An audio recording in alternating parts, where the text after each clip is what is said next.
Today I want to show you how to create blog posts with Webflow. So first log into your Webflow account and you'll get directed to this Webflow dashboard. Click on the three dots under your project and click on open CMS.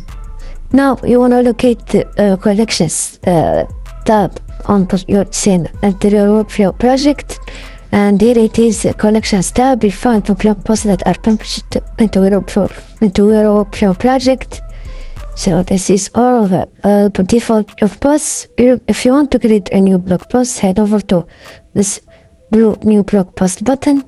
Click on it to add your main for your blog post. This like the post body, post summary, add images for your blog post and template, and click on featured or not featured blog posts. This will appear on the home page if it's toggled on, and the curve, and create or publish your blog post or schedule it later.